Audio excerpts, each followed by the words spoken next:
Bonsoir à toutes et bonsoir à tous et bienvenue sur la chaîne des Jeux sur l'Hôtel pour ce qui sera peut-être le dernier volet des aventures de notre barbare et de notre bardesse dans cette partie du jeu L'Ordre de Veyel, chapitre 1, La Fureur du Roi.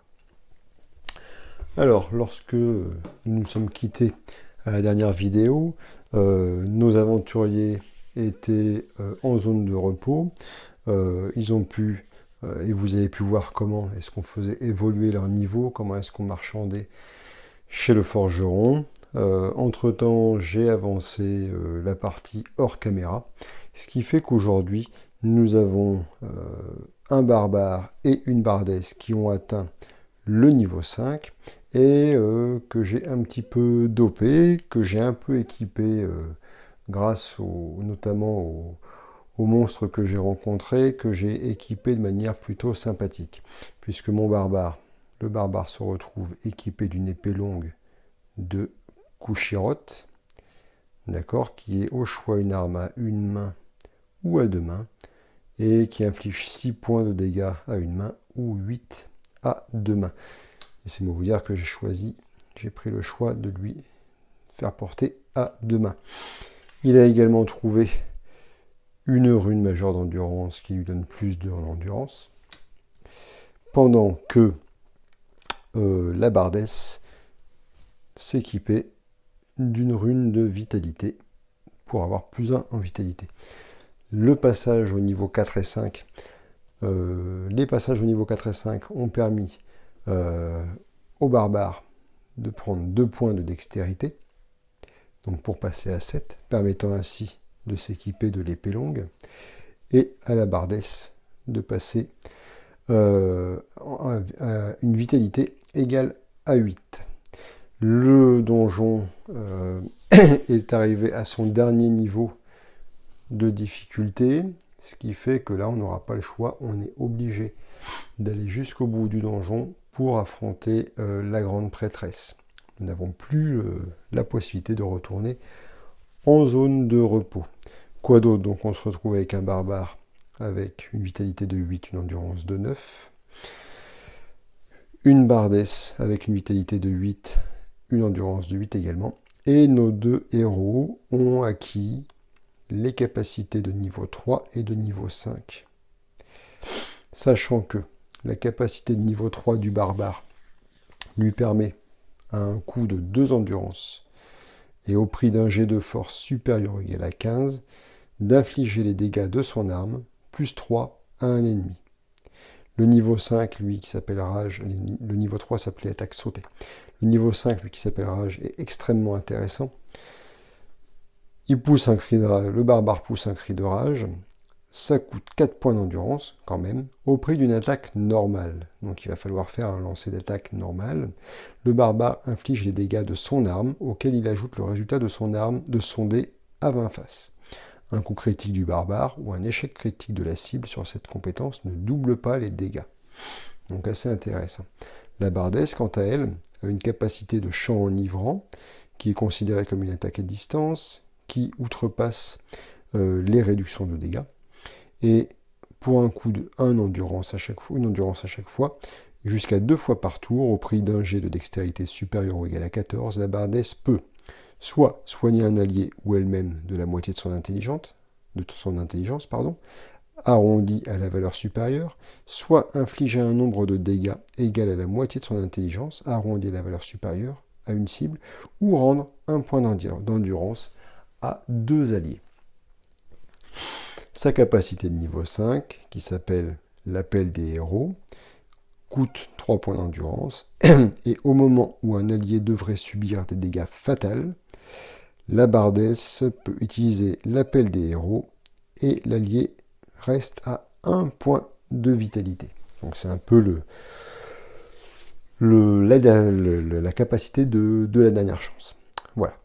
Donc, nos aventuriers sont donc en zone de repos et ils repartent à l'attaque du donjon.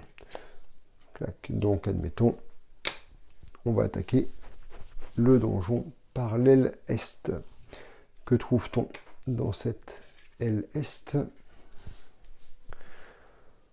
on trouve un coffre unique qui s'ouvre moyennant un coût de 6 cristaux et permet au joueur de piocher 5 cartes chez le forgeron.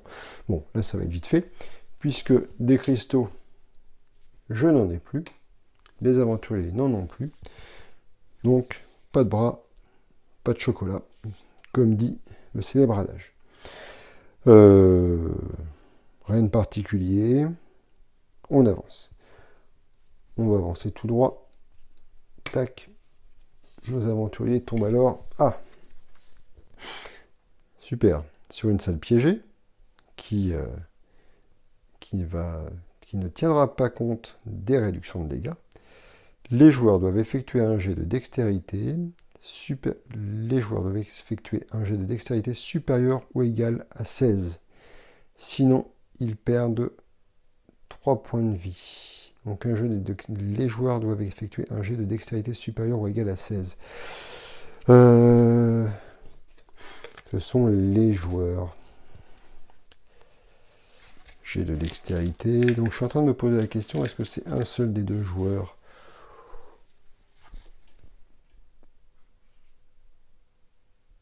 Ils perdent 3 points de vie. Sinon, ils perdent 3 points de vie. Donc c'est une salle piégée. Que dit la logique dans ce cas-là? À vrai dire, je ne sais pas si... Bon, parce qu'ils sont tous les deux à 7, c'était 7-14. Je pense que c'est un des deux joueurs. Sinon, ce serait un peu trop facile. Allez, on va dire que le barbare. Bon, ça n'a pas trop d'importance. Non, la bardesse, tiens. La bardesse fait son jet de dextérité. On obtient un 11. Clac. 11 et 7, 18. Le jet de dextérité est un succès. Ils ne perdent pas 3 points de vie et ils trouvent 4 cristaux. Tac. Tac. Ok.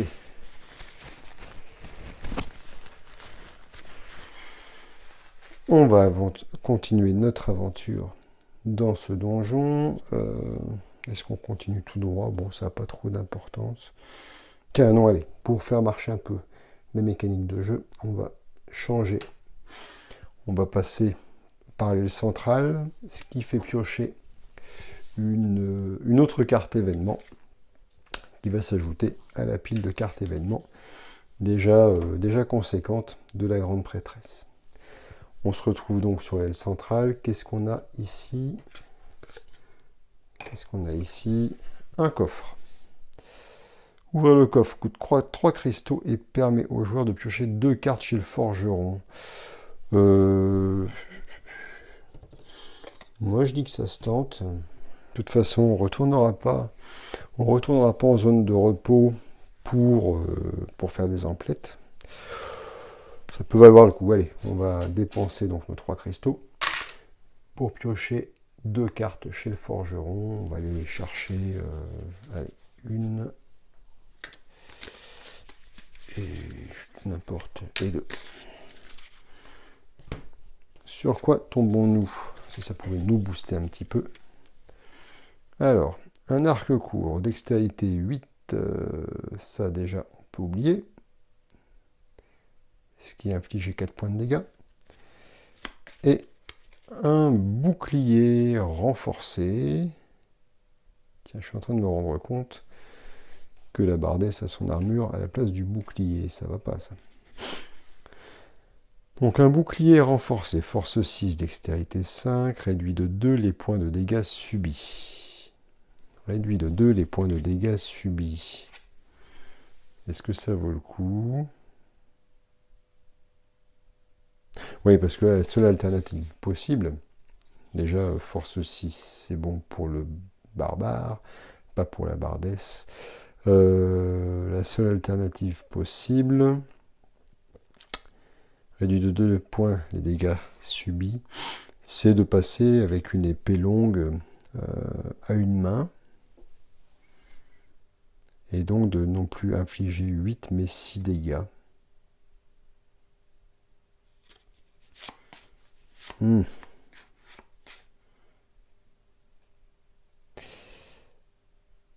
on va la porter. On va la porter quand même. Ah, non. Non, 8 dégâts, c'est bien. C'est un bourrin, il a peur de rien. Il a peur de rien. On va laisser le bouclier au lopette. Et donc notre barbare garde son épée à 2 mains. Voilà. Bon, puis pour l'instant, vu le peu de monstres qu'on rencontre sur cette dernière phase d'exploration du donjon, voilà, on est plutôt à l'abri. Même si contre la prêtresse, ça risque d'être une autre paire de manches. On avance, toujours dans la ville centrale. Oui, petite précision, hein, on n'a pas d'endurance à récupérer puisqu'on est toujours à notre maximum. Donc on se retrouve tout près du but maintenant et on tombe sur des monstres. Lancez un des 6 pour déterminer le nombre de monstres qui ne peut dépasser le nombre de joueurs. Mettez le nombre maximum si un joueur est niveau 5. Donc là, de toute façon, c'est soit on tire à 1, soit on a 2 monstres. 1 des 6, 5. Donc on va se retrouver avec 2 monstres normaux, hein, de base. 2 monstres de base. À quoi va-t-on avoir droit? Allez, on va prendre celui-ci et celui-ci. De quoi s'agit-il? Une nuée de rats, donc qui est un adversaire distant, et un lancier squelette qui est plutôt défenseur. Donc qu'est-ce qu'on a? Un lancier squelette qui attaque à 7, qui défend à 6, qui inflige 5 dégâts, 6 points de vie, 1 point de réduction de dégâts. Et une nuée de rats, attaque à 8, défense à 6, 3 points de dégâts, ignore le défenseur, 2 points de vie, 1 point de réduction de dégâts. Ok. Et bon, on va y aller. Donc comme la nuée de rats a le trait de distance, on va les mettre en deuxième rideau. Voilà. Est-ce qu'on voit bien à la caméra? Ouais, pas trop mal. Pas trop mal, on va les approcher un tout petit peu. Allez. Hop. Et hop. Ouais, c'est un peu mieux. Alors, donc, sauf que là, bon, on a nos gros bourrins. Hein. On a nos gros bourrins. Alors, moi, j'aime bien la capacité de la bardesse, qui, au coup d'un point d'endurance, fait un jet au prix d'un jet de dextérité supérieur ou égal à 14. Elle peut infliger un nombre de dégâts égal à la moitié de son intelligence, en ignorant, surtout, les réductions de dégâts avec une attaque à distance. Donc ça me plaît bien. Ça me plaît bien. Elle a une intelligence de 5, divisé par 2, ça fait 2,5, arrondi au nombre supérieur, ça fait donc 3. Bon, on va commencer avec la bardesse qui va cibler tout de suite la nuée de rats. Ça fera toujours un adversaire en moins. Donc, si bien sûr ça marche, elle obtient un 15. Donc c'est ici, hein, dessus, c'est pas le 7. Elle obtient un 15, plus 7, donc on est au-dessus. On est supérieur ou égal à 14. Donc la bardesse inflige un nombre de dégâts égal à la moitié de son intelligence, donc 3 points de dégâts en ignorant, comme c'est indiqué ici, en ignorant avec le petit bouclier cassé, en ignorant les réductions de dégâts. Donc la nuée de rats, squeak, et passer à la trappe. C'est au tour du barbare. Le barbare avec son épée à 2 mains qui peut infliger jusqu'à 8 points de dégâts. Ça serait bien d'en faire une seule bouchée là. On ne va pas utiliser, hein, j'ai toujours la bombe à fragmentation. Ça se garde ça. Hein. Donc un jet d'attaque. Ah oui, donc on va prendre aussi le dé noir pour le défenseur. Donc on obtient un 19 pour le barbare, 19 et 8, 27, 10 et 6, 16 pour le lancier squelette, qui explose sous les coups d'épée du barbare, qui lui inflige donc 8 points de dégâts, moins 1, 7, contre 6 points de vitalité. Il n'y a plus de lancier squelette. Oui, dès qu'on passe les niveaux, ça commence à être beaucoup plus intéressant, même si là, c'est pas une question de niveau, c'est plutôt une question d'équipement. Donc, on a tué 2 monstres. On a tué 2 monstres. De mémoire, on récupère de mémoire 2.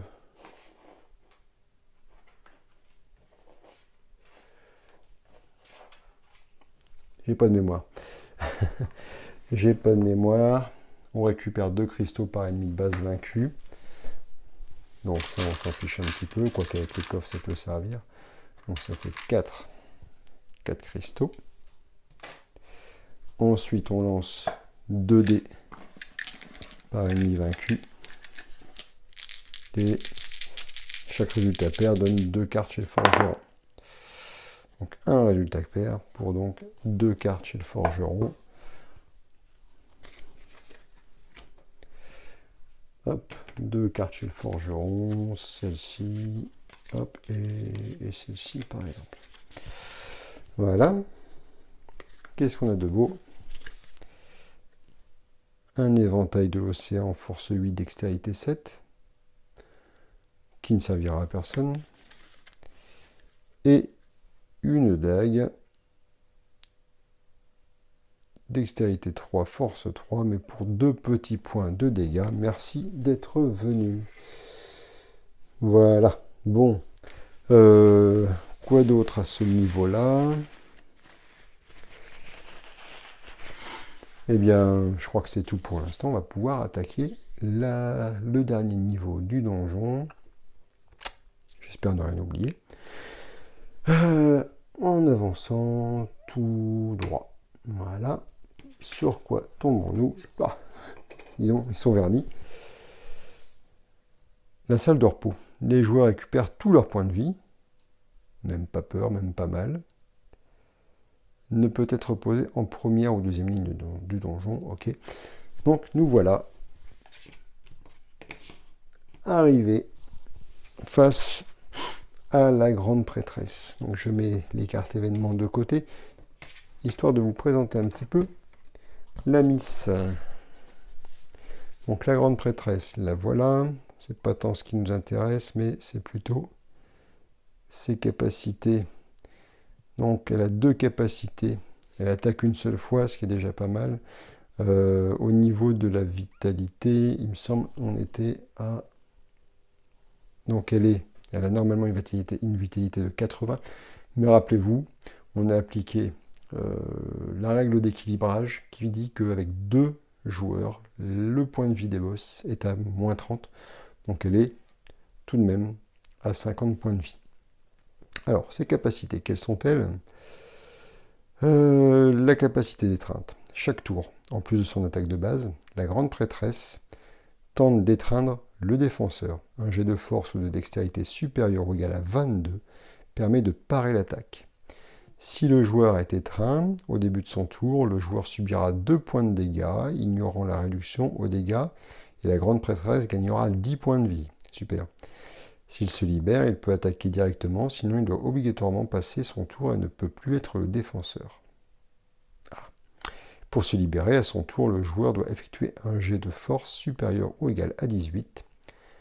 Un allié peut utiliser son tour pour l'aider. Dans ce cas, on cumule les jets de force des 2 joueurs. Bon, déjà, ça c'est pas mal. Hein. Ensuite, confusion. Tous les 2 tours, donc il va falloir marquer les tours. La grande prêtresse tente une attaque mentale sur un joueur. Celui-ci doit effectuer un jet de foi ou d'intelligence. Alors, pour rappel, nous, on a des aventuriers qui ont 2 et 3 en foi, et des intelligences de 2 et 5 en intelligence. Donc, laissez-moi vous dire que ça va être fun. Donc, effectuer un jet de foi ou d'intelligence supérieur ou égal à 18. S'il échoue, à son prochain tour, le joueur attaquera au hasard un allié avec son arme. Waouh, génial. Quelques petites précisions encore. Attaque à 7, dégâts à 6, Donc 6 points de dégâts par attaque réussie. 6 points de défense et une réduction de dégâts de 2. Et ben ça va être bien. On va bien s'amuser avec la Miss. Il nous rappelle un peu... elle a un peu une tendance poulpe, hein, poulpesque. Copine elle a dû être élevée tout près d'Arkham. Bien, donc les règles de combat sont les mêmes que d'habitude. Alors moi je commencerai bien avec la Bardesse qui, rappelons-le, a son couteau empoisonné qui inflige 4 points de dégâts chaque tour pendant 3 tours. Donc on va commencer par ça. La Bardesse commence. Elle lui met un couteau empoisonné. On va mettre un marqueur dessus. Paf, inflige 4 points de dégâts chaque tour pendant 3 tours. Donc là, la prêtresse prend moins 4. Elle passe donc à... il me faut un petit marqueur rouge supplémentaire. Donc 50 moins 4, ça fait 17. Non. 46. Ok, ça c'est une chose. Hop là.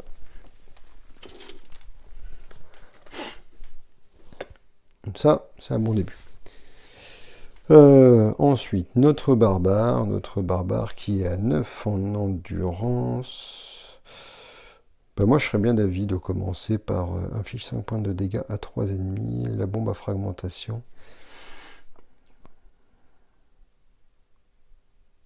On va commencer par le cri de rage, hein, tout de suite. Donc au prix d'une attaque normale, le barbare inflige les dégâts de son arme, auquel il ajoute le résultat de son dé à 20 faces. Donc pour rappel, il est à 8. Donc on va prendre le dé noir. La prêtresse défend à 6. Allez, là, il faut réussir. 7 et 20. Bah, écoutez, c'est formidable. Donc là, on a une défense, une réussite critique en défense.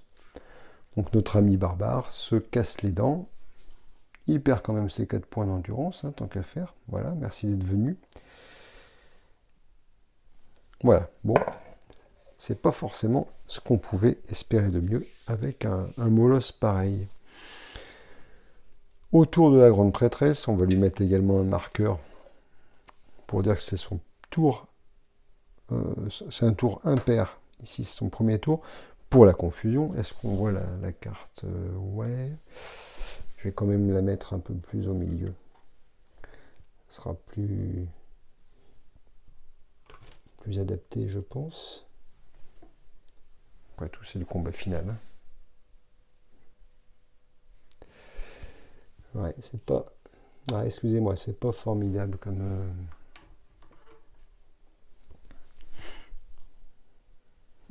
Hop là, on va zoomer un petit peu.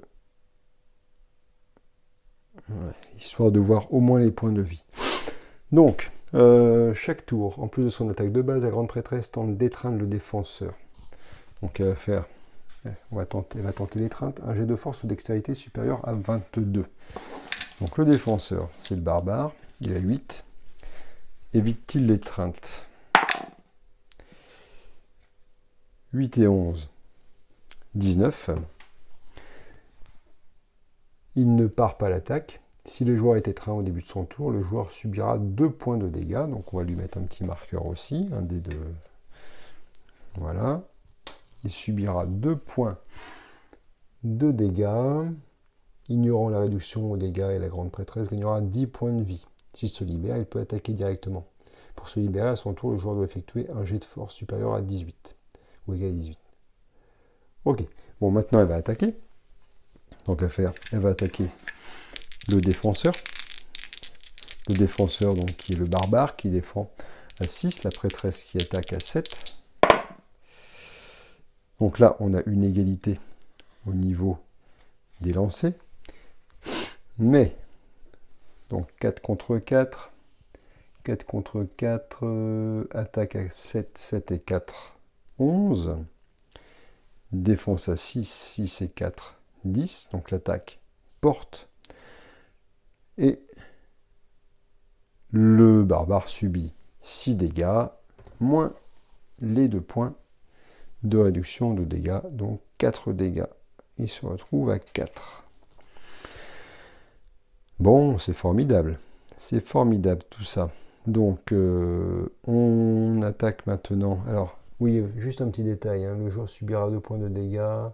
Donc, au début de son tour, on n'en est pas là. On va attaquer avec la bardesse. La bardesse. Donc, déjà, deuxième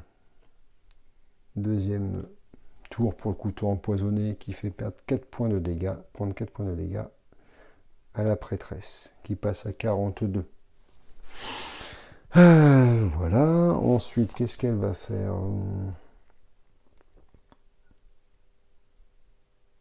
Eh bien, elle va attaquer. Hein. Elle va attaquer avec... Enfin, elle va faire son chant enivrant, encore une fois. Donc, ça coûte un point d'endurance. Tac. Tiens, tout à l'heure, je ne l'avais pas perdu, je crois. Je ne l'avais pas enlevé. Tiens, et puis d'ailleurs, je peux le faire 2 fois par tour. Bon, tant pis pour tout à l'heure, fallait suivre. Donc, un premier point d'endurance. 18. Donc, pour faire un lancer de dextérité supérieur ou égal à 14. Donc, ça passe. Elle fait subir 3 points de dégâts à la prêtresse qui passe donc à 39. Et comme elle est bien vue, eh ben, elle va recommencer. Ah non, mais tout à l'heure, j'ai pas pu le faire, je dis n'importe quoi. Tout à l'heure, j'ai pas pu le faire puisque j'ai utilisé le couteau empoisonné. Donc elle recommence puisqu'on peut le faire 2 fois par tour. Donc on utilise un point d'endurance. On obtient 17. Et là encore, ça nous donne un total supérieur à 14. Donc ça fait perdre encore une fois 3 points à la bardesse, à la prêtresse. Pardon, 1, 2 et 3. La prêtresse qui se retrouve très affaiblie à 36. Mais comme maintenant c'est le tour du barbare, celui-ci perd 2 points de vitalité. Formidable. La prêtresse gagne 10 points de vie et revient donc à 46. C'est comme si on n'avait rien fait. À son tour, le joueur doit effectuer un jet de force supérieur ou égal à 18 pour essayer de se libérer. 15 et 8, 23. Ça passe. Donc il n'y aura pas d'attaque. Il n'y aura pas... Il va pouvoir attaquer. Il va utiliser ses 4 points. 1, 2, 3, 4. Ses 4 points d'endurance pour pousser un grand rat, son grand cri de rage. Donc, on est à 9 d'un côté. Tac, et à 8 de l'autre. Donc, 9 et 8, 17. Et 8 et 6, 14. Donc, ça passe. On additionne donc le résultat du dé à 20 faces et les dégâts de l'arme, 9 et 8, 17. 17 avec une réduction de 2, donc 15 points de dégâts. 46 moins 15, ça fait environ 31. Ouf. Sauf que notre barbare, il est quand même un peu mal en point. C'est maintenant à la prêtresse. À la prêtresse qui passe son deuxième tour. Tous les 2 tours, la grande prêtresse tente une attaque mentale sur un joueur. Celui-ci doit effectuer un jet de foi.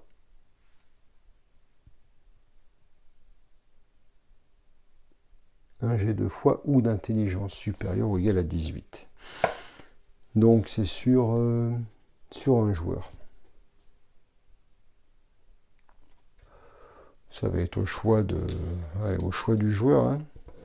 Donc intelligence à 5 pour la bardesse. 5 et 5, 10. Formidable. Donc la bardesse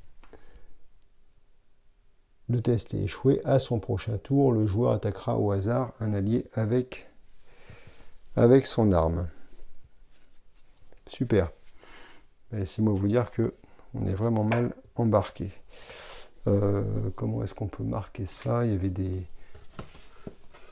jetons. On va lui mettre un jeton comme ceci pour faire comprendre qu'elle est confuse. Ok. L'étreinte également, la grande prêtresse tente d'étreindre le défenseur. Donc un jet de force ou de dextérité supérieur ou égal à 22. Donc un jet de force pour le défenseur, 8 et 4, 12. Non mais c'est vraiment une quiche ce soir le barbare. Il n'y a rien d'autre à dire. Donc celui-ci est étreint. Il est étreint au début de son tour. Il subira 2 points de dégâts, donc il va mourir. Puisque à son tour... On va essayer de ruser quand même. Mais c'est très mal barré. Hein. Ok, et maintenant, le joueur subira 2 points de dégâts. Ok. Et maintenant, la prêtresse va pouvoir attaquer. Elle va attaquer le défenseur. 13, 13. Donc on a une attaque à 7. Une défense à 6. Donc notre ami défenseur, notre ami barbare, perd donc 6 points de vie, moins de 4. Tac, tac, il passe à 0. Mais au moment où un allié devrait subir des dégâts fatals, la bardesse peut utiliser l'appel des héros. L'allié reste à 1 point de vie, moyennant 3 points d'endurance. 1, 2, 3. Mais là, ça va être compliqué. Ça va être très compliqué. Bien, on continue. Je ne sais pas si ça en vaut la peine. Hein. Franchement. Du coup, ici, on ne voit même pas. Voilà. Voilà. On va continuer. On va attaquer avec le barbare. Le barbare qui perd 2 points de vie. Clac. Au moment où un allié devrait subir des dégâts fatals, il n'y a pas de limite hein, de quantité. La bardesse au coup de 3. 1, 2, 3. Vite. Il reste à 1. Il reste à 1. Et là, il n'y a même pas le choix. Il n'a même plus d'endurance. Il ne peut que attaquer avec sa malheureuse épée longue. Donc, on y va. 10 contre 8. Donc, 10 et 8, 18. 8 et 6 pour la prêtresse, 14. Donc elle prend les dégâts, elle prend 8 points de dégâts, moins 2 points de réduction, donc 6 points de dégâts. Elle passe de 31 à 25.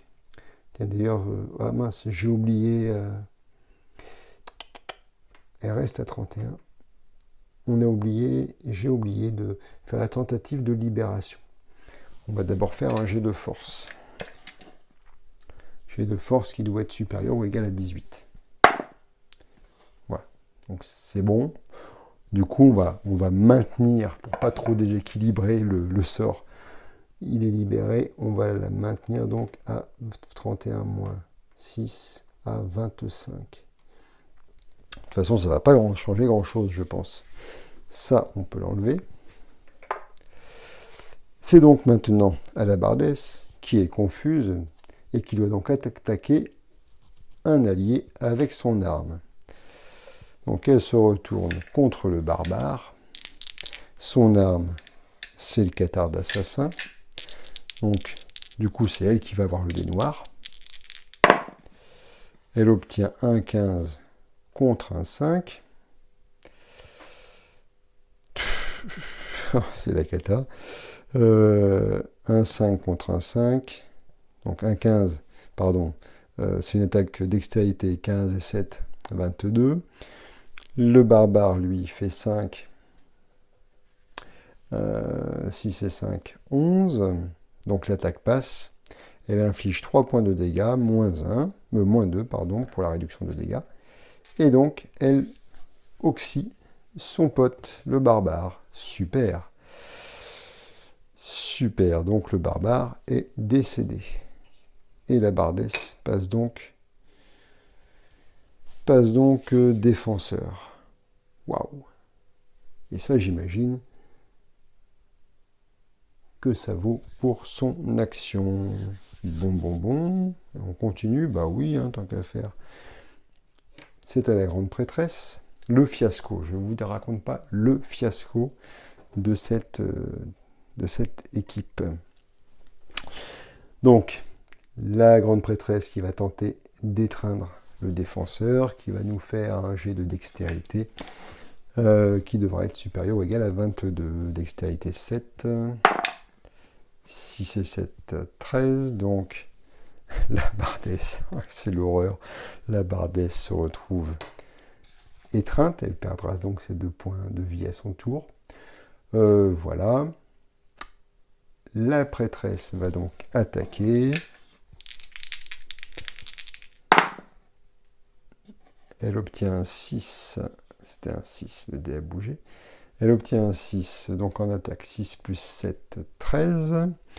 La bardesse obtient un 5 en défense, 5 plus 4, 9. Donc la bardesse va s'en prendre plein la poire. Elle va donc prendre 6 points de dégâts, moins 1, donc 5 points de dégâts. Elle va dégringoler de 8 à 3. Ouh, c'est la fête. Tiens, oui, on avait juste oublié tout à l'heure un petit détail. Les 4 derniers points que perd la grande prêtresse avec le couteau empoisonné. C'est vraiment du détail. Voilà, c'est maintenant au tour de la bardesse qui, étant donné qu'elle était étreinte, perd 2 points de vie et passe donc à 1, pendant que la prêtresse en gagne 10.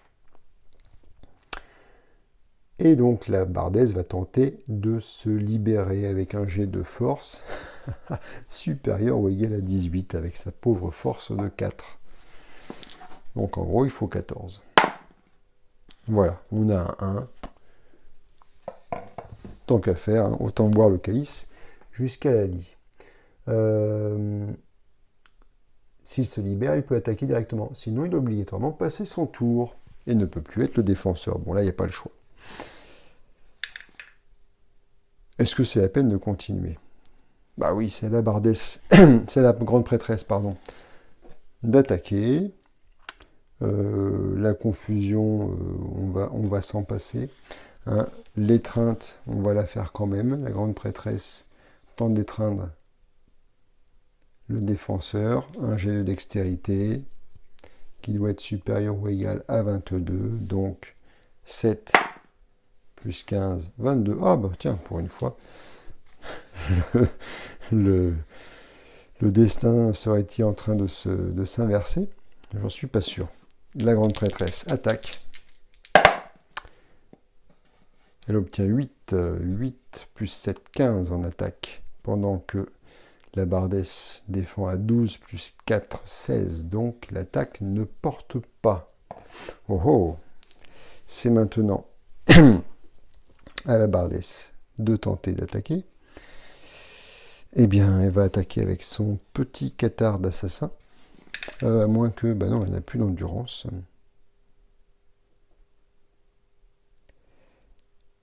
Elle n'a plus d'endurance, elle ne peut pas ramasser la bombe à fragmentation. Donc elle va attaquer. 7 plus 7, 7 contre 7, pardon. Donc 7 en dextérité, 14. 7 en défense, donc l'attaque passe. Elle inflige 3 points de dégâts, moins 2, donc 1 point de dégâts. Ok. À la prêtresse. À la prêtresse qui va tenter d'étreindre. Se défait-elle de l'étreinte, la bardesse? Oui, 17. 17 plus 7, 24. Donc ça passe. La prêtresse la prêtresse, pardon, porte son attaque. 4 contre 16, ça, je crois qu'il n'y a pas besoin de calculer pour voir que ça ne passe pas. Ouh, dis donc. Est-ce qu'elle va y arriver? Un point par un point, ça m'étonnerait quand même. Hein. Donc c'est maintenant à la bardesse. Non, il faut quand même faire la confusion parce que elle peut devenir confuse sans forcément attaquer son partenaire décédé. Donc foi ou intelligence supérieure à 18, on va dire intelligence. Voilà, donc elle est confuse. Elle est confuse, donc elle ne peut pas attaquer. Et c'est donc à la grande prêtresse de nouveau. 5 pour la grande prêtresse qui attaque à 7. 7 plus 5, 12. 3 pour la bardesse qui défend à 4. 4 et 3, 7. Une réduction de dégâts de 1. Donc notre bardesse, on pouvait s'y attendre, ne résiste pas. Et bien voilà, voilà, nos aventuriers n'auront pas fait long feu finalement devant la grande prêtresse et se retrouvent tous les deux à terre. Et c'est donc la fin de leur aventure avec cette mémorable défaite. Voilà, donc c'est la fin de la partie. Que dire Une petite critique à chaud, tout de suite après cette aventure. Ma petite critique rapide là, du jeu. Bon, personnellement, c'est un jeu que j'aime bien. Que j'aime bien, pourquoi? Parce que on est typiquement vraiment dans le dungeon crawler. Et c'est un style que j'aime beaucoup. Je rentre dans une salle, je tape, je loot, je récupère le butin. Ok, on va jusqu'au boss, ça j'aime beaucoup, avec des graphiques, des dessins vraiment, des graphismes pardon, et des dessins vraiment somptueux que j'aime beaucoup également, un style assez sombre. Donc ça, c'est vraiment très positif pour moi. Ce que je reprocherais à la limite, c'est des règles qui sont peut-être pas forcément toujours très claires. Bon, c'est peut-être ma lecture qui est un petit peu mauvaise parfois. Voilà, bon après, ce qui est bien, c'est qu'on a la possibilité, mais comme dans tous les jeux, vous me direz, d'adapter un petit peu, les règles en fonction de nos envies, hein, notamment, vous voyez, vous rappelez-vous, quand j'ai dit, bah moi je vais préférer plutôt me faire un mélange intégral quand on doit remélanger certaines cartes du donjon, pourquoi pas. Hop là. Donc ça, c'est plutôt pas mal. Après, ce que j'ai peur, c'est que, sur ce premier chapitre en tout cas, c'est que la rejouabilité souffre un peu à un moment donné d'une certaine répétitivité. Il y a pas mal de lancers de dés, évidemment, mais voilà, je dirais ça manque peut-être un peu pour qu'il y ait une durée de vie vraiment, vraiment extrêmement intéressante. Peut-être que ça manque un peu de variété, notamment au niveau des salles, voire des monstres. Mais ça, je suis à peu près persuadé, hein, si j'ai bien compris, que le chapitre 2 va apporter cette variété supplémentaire qui permettra justement d'augmenter encore plus la durée de vie du jeu. Voilà. J'aime bien faire un comparatif de ce jeu, par exemple, à un autre jeu comme One Deck Dungeon. Alors qui n'a rien à voir, hein, finalement, ne serait-ce que par rapport au prix, par rapport au format. Mais pour moi, on est dans un peu dans le même esprit. Sauf que là, on est dans un format un peu plus grand, avec des dessins, des graphismes, des illustrations, vraiment, là, pour le coup... Qui font pencher la balance, même si là aussi la mise en place n'est pas la même. Mais on est dans le même esprit, je dirais, au niveau du type de jeu. Voilà. Donc ça m'a fait un peu penser à ce jeu-là, mais je préfère pour le coup l'ordre de Veyel à One Deck Dungeon. Voilà. C'est essentiellement, je vous dis, hein, parce que quand j'ai ce plateau sous les yeux, ces illustrations-là, je trouve que l'immersion finalement s'en trouve assez renforcée. Voilà. Donc pour moi, c'est pas non plus le jeu du siècle, hein, attention. C'est un bon jeu. Il y a beaucoup de jeux que je vais préférer à celui-ci. Ne serait-ce aussi parce que c'est un jeu qui se déroule dans un univers médiéval fantastique, qui n'est pas non plus l'univers que je préfère, hein, vous le savez. Mais il n'empêche que bon, voilà, malgré cela, ça reste un excellent jeu, un très bon jeu. Et si vous aimez tous ces points-là, hein, les dungeon crawlers, l'univers médiéval fantastique, les graphismes somptueux, si vous aimez bien looter, etc., je vous le recommande quand même fortement. Voilà. Si vous n'aimez pas les lancers de dés, parce que c'est vrai que finalement il y a quand même une grosse part de chance, hein. Vous avez vu le combat contre la grande prêtresse, les aventuriers étaient quand même bien équipés, et malgré ça, bon, on a eu une succession de jets désastreux, ce qui fait que il a été impossible de vaincre, déjà que la bête était quand même assez forte. Voilà, donc si vous êtes allergique vraiment au lancer de dés, je ne peux pas vous le recommander. Pour tout le reste, par contre, allez-y, je pense que c'est vraiment un bon jeu si vous n'êtes pas allergique à ces lancers, à ces jets assez hasardeux.